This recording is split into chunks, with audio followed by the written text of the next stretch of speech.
I mentioned that we're on 2 sites, and so the way it works, we've got the two Thornley House and Horton Vale. So if you go to Thornley House, that's what you get. What can you see there? An apple! Why would there be an apple on the homepage and not the letters after my name or whatever it might be? Why would it be an apple? The Malton House. Because there's actually more evidence for apples and pears and vegetables than there is for most of the tablets that we have. So, if you click on the apple, it takes you to a 5-a-day live webpage. It's a completely different way. We aren't pushing pills, even though that might be what we are, drug dealers. But actually, what I really want patients and the public to know about is what to do with the fussy eater, what to do about having a quick meal, what are the 5 things that we can do. And you can start to see, clinicians in the audience and the patients, how actually this is the kind of stuff that we need to bring up. There's a huge amount of money that the NHS will have spent developing a website that no one ever knows about.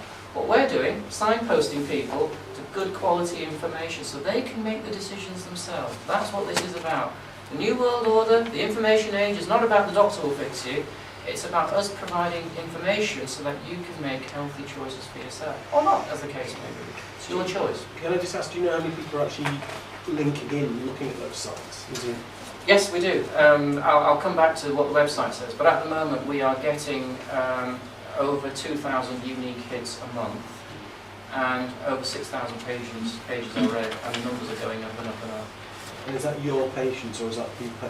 We can't see whether it's patients because we're not asking who's logging in. All we know is this is what's happening. The numbers are going up, and from my point of view, I'm delivering healthcare to everybody. That's why it's not just focusing on my patient population. It's not just focusing on the community in Hyde. Healthcare is global. I think that's the point I made. Real-time digital medicine, it's wherever you are. So I don't really mind if you decide to look at this. But remember that when you look at this, you'll be looking at the services that we're offering, not the services that you're offering. And the trick is not to see what they're doing 50 miles away from here.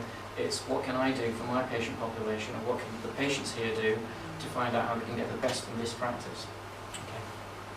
Okay.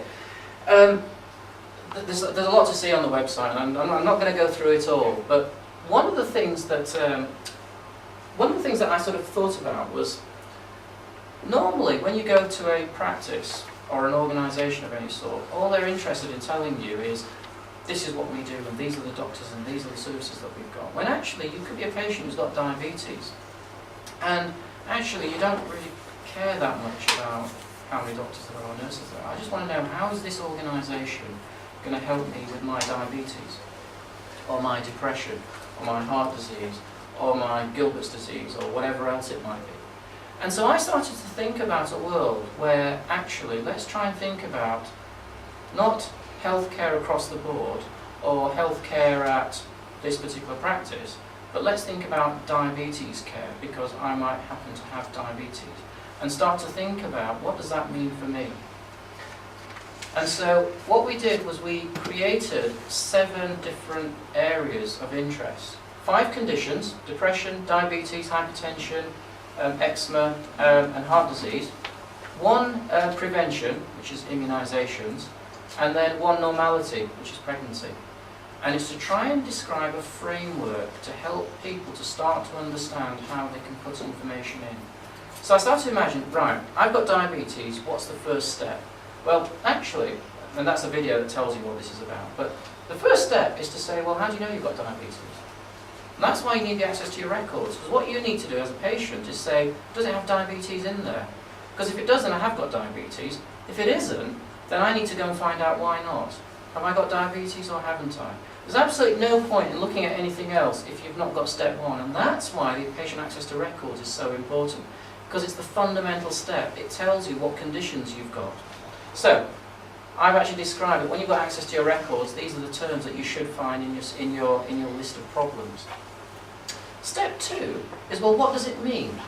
And I've put there some links to websites that you might want to look at that gives you more information about diabetes. So step 1 is NHS Choices. And when you click on that, it takes you straight to the page that's for patients with diabetes, so you can see what that's about. Step 2 is the map of medicine. That's where I put the map of medicine. I'll show you some pictures of map of medicine later. But I actually think that right at the very start, when you found out you've got diabetes, the next step is to find out what your choices are. What's the pathway for the patient with diabetes? Where do I fit in? So that's where I've put the Map of Medicine pathway.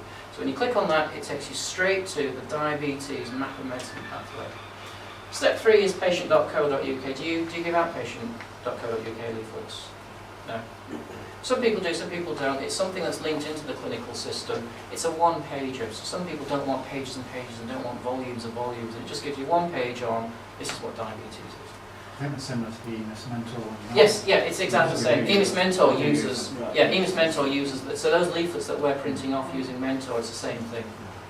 It's just the internet version of it. Diabetes UK is a user group, a support group that's been set up by clinicians as well as by patients, and it's a great resource. So again, they'll tell you a little bit more. We've got a very large Asian population in our practice. We've got about 3,000 Bengali patients. Very, very challenging, lots of poorly controlled diabetes and so on. And so that's where we've put a link into Asian recipes. So if they want to have their curries and things, let's have one that's sort of more diabetes friendly. You should order. Absolutely. But again, notice how I actually think those things are more important than the things that we go further down.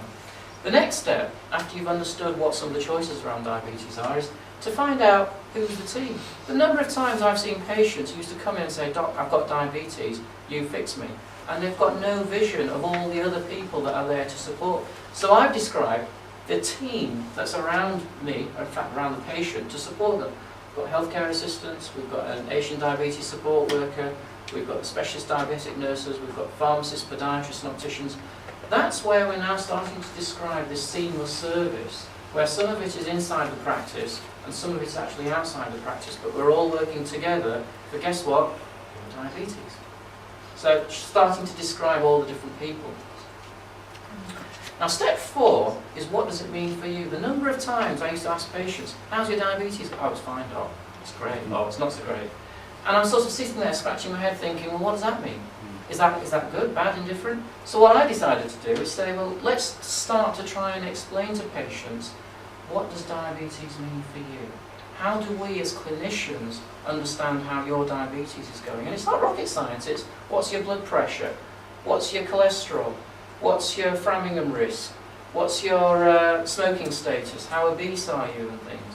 Of course, all these things are the things that they'll find in their access to records. So you can start to see now how what I'm doing is translating what's in their records with something that can help them to understand their diabetes. So that hopefully they'll stop coming in saying my diabetes is fine and start coming in saying, well, Doc, my blood pressure's great, I've stopped smoking, I've lost weight, but I'm a little bit worried about the fact that my cholesterol's still high. Wouldn't that be great if a patient could do that? Okay, so let's go further. Step 5 is, well, what do we need you to do? The number of times I'd have a patient who'd come in for a medication review and they'd plonk themselves down in front of me, and they've not done any of their blood tests, and they've not been to the nurse, and actually probably knows a lot more about the diabetes than I do, and the lifestyle changes and so on. So what I decided to do was show them, first of all, what are the tests that we're doing and why, so EGFR, and yes, they've heard about the fact that diabetes affects their kidney, but I actually want them to know that the way we assess their kidney is by looking at their sodium, potassium, urea, creatinine and EGFR. Again, when they're looking at their test results, they can start looking at these things and it can start meaning something to them. And then start talking to them about what we expect from them, the fact that they need a blood pressure twice a year at least, the fact that they need a medication review and so on.